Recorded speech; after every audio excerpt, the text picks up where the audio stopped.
المسألة الثالثة في الصفات المستحبة في المؤذن. Sifa zinazopendekezwa kwa muadhini ambazo ni mustahabu, yapendeza na inatakiwa muadhini awe na sifa hizo. Kwanza kabisa, an yakuna adlan amina, awe muadilifu na muaminifu. Kwa nini? Li'annahu mu'tamanun, kwa sababu yeye ameaminiwa. Yurji'u ilayhi fi salati wasiyam, hurejewa kwake katika masala ya swala na saumu. Akija adhini hapa akatufanyia khiana, akaadhini kabla ya wakati, ametupoteza, tunaswali kabla ya wakati, au akaadhini wakati wa swala ushapita, ametuchelewesha. Kwa hivyo awe mwadilifu na muaminifu. Fala yu'manu an yughirrahum, haaminiki kuwadanganya watu biadhani kwa adhana yake, idha lam yakun kadhalika, asipokuwa mwadilifu muaminifu. Asipokuwa hivyo, yani asipokuwa mwadilifu na muaminifu. Thaniyan, an yakuna balighan aqila, awe amefikia baligh na mwenye akili. Wa yasihu adhanu sabiyi almumayyiz, kama nilivyosema, inasihi adhana ya mtoto aliyefikia tamyiz wa kiume. Thaniyan, wa an yakuna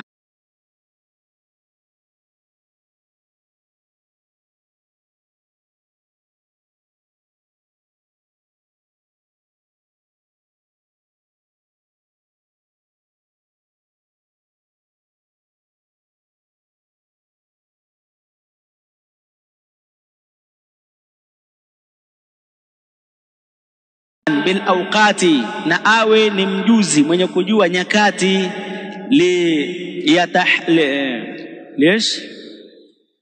Liyataharraha, ili achunge hizo nyakati, azifuatilie.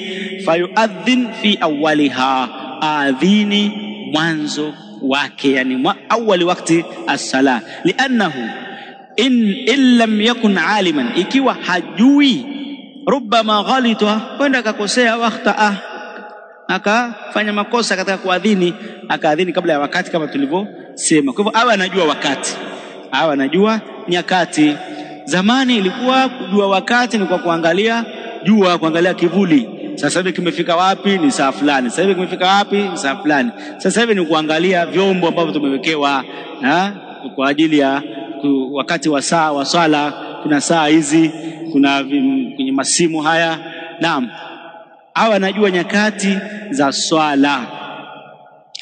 Jambo lingine, an yakuna sayyitan, awe mwenye sauti. Awe mwenye sauti, kwa sababu inatakikana adhana yake ifike mbali, watu wasikie. Na tumerahisishiwa kuwekewa vipaza sauti sasa hivi. Unaadhini hapo, sauti inafika mbali kwa kutumia vyombo maalum ambavyo vimetengenezwa kwa ajili ya kurusha sauti. Lakini kama ikiwa hakuna hivyo vyombo, basi itakuwa muadhini awe ni mtu mwenye sauti kubwa. Ukisimama hapo mlangoni hapo akiadhini, basi watu walioko kule wapi wao wanasikia. So unaadhini hapo, mtu uko mahakamani asikii. Inakuwa sasa wewe hufai kuadhini. Weka mtu ambaye ana sauti, ambaye atatoa sauti kubwa watu wasikie. Ayakuna, jambo la tano, ayakuna mutatahhira, awe ni mwenye kujitwaharisha min alhadath alasghar wal akbar, kwa hadathi ndogo na kubwa. Sifa za muadhini, atawadhe ndo aje kuadhini. Hapa kuna mambo ya kusihi wa adhana yake na kuna mambo ya sifa za muadhini. Maana mtu anaweza kusema sasa akiadhini bila hajatawadha, adhana ikubaliki? Adhana inakubalika, lakini si vizuri. Lakini sio vizuri, atawadhe alafu asimame hapa adhini. Kama ikitokea labda muda unaenda, amechelewa kuja kuadhini, basi anaweza akaadhini kisha akaenda kujiandaa kule. Pengine akaenda kujiandaa kule anachukua muda mrefu, kwa hivyo ataadhini hapo anakwenda kujiandaa. Lakini vema awe ni mwenye sifa za muadhini, awe amejitaharisha kutokana na hadathi ndogo na kubwa. Ya sita, katika kitabu changu kuna makosa kidogo, imerudiwa hiyo, lakini nilirekebisha, siji kama vitabu mlivyokuwa navyo ndio hiyo. Anasema kwamba wa an yuadhina qa'iman mustaqbil alqibla, hakadha, na aadhini akiwa amesimama hali akiwa ameelekea qibla. Aadhini akiwa amesimama, asikae na awe ameelekea qibla. Labda kama kutakuwa na dharura na hakuna muadhini mwingine, yeye tu ndio yupo na hawezi kusimama, hapa ataadhini kwa kukaa. Wa an yaj'ala usba'aihi fi udhunaihi, na aweke vidole vyake kwenye masikio yake, maana vidole vyake vizibe ama tundu ya masikio wakati wa kuadhini. Naam. Wa an yudira wajhahu ala yaminihi, na ageuze uso wake upande wake wa kulia, idha qala hayya ala salah, atakaposema hayya ala salah, ameweka vidole hayya ala salah, ageuke upande wa kulia, na akifikia hayya ala falah, ageuke uso wake upande wa kushoto.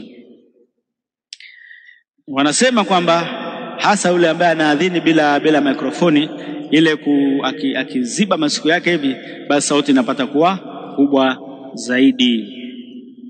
Wallahu aalam, lakini inakuwa hivyo. Thaminan, ya 8, an yatarassala fil adhan, afanye tarassul. Na tarassul ametafsiri hapa, amesema ni tamahuli, awe na afanye tamahul, yani an yatamahala, aende pole katika adhana, asiadhini haraka, iwe ni jumla taratibu. Hiyo inaitwa at-tarsil. Naam.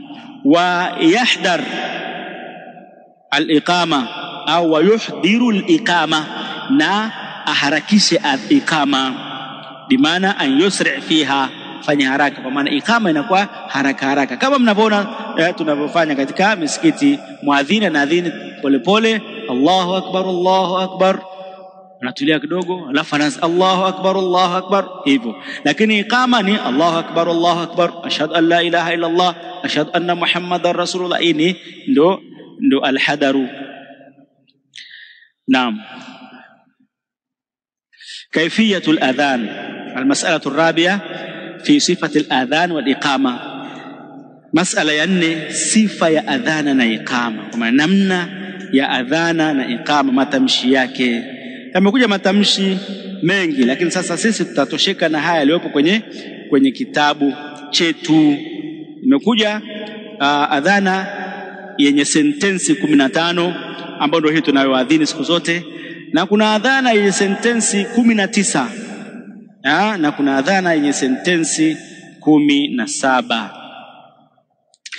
Sasa sisi tutaangalia tu kwenye kitabu chetu, tutatosheka na hiyo, alafu tutaendelea na mengineo inshallah. Ukitaka hayo adhana zingine hizo, basi uende kwenye vitabu ambavyo vimeeleza mambo hayo. Walahu ma kaifiyati waradat bihima an-nusus, ina kaifia tofauti, kaifia namna tofauti zimepokelewa. Naam, fi nusus, katika dalili an-nabawiyya, dalili za kiutume. Wa minha ma jaa fi hadithi Abi Mahdhura, miongoni mwa hizo namna ni ile iliyokuja kwenye hadithi ya Abu Mahdhura, anna nabiyya sallallahu alaihi wasallam allamahu al-adhan binafsihi, kwamba mtume sallallahu alaihi wasallam alimfundisha adhana mwenyewe. Yani mtume alimfundisha Abu Mahdhura adhana, faqala, akamwambia, taqulu Allahu akbar, Allahu akbar, Allahu akbar, Allahu akbar, ashhadu an la ilaha illa Allah, ashhadu an la ilaha illa Allah, ashhadu anna Muhammadar Rasulullah, ashhadu anna Muhammadar Rasulullah, hayya ala salah, hayya ala salah, hayya ala al-falah, hayya ala al-falah, Allahu akbar, Allahu akbar, la ilaha illa Allah. Akamfundisha adhana hiyo. Abu Mahdhura kafundishwa na Mtume sallallahu alaihi wasallam adhana hii, ambayo adhana hii inaitwa at-tarbi'u.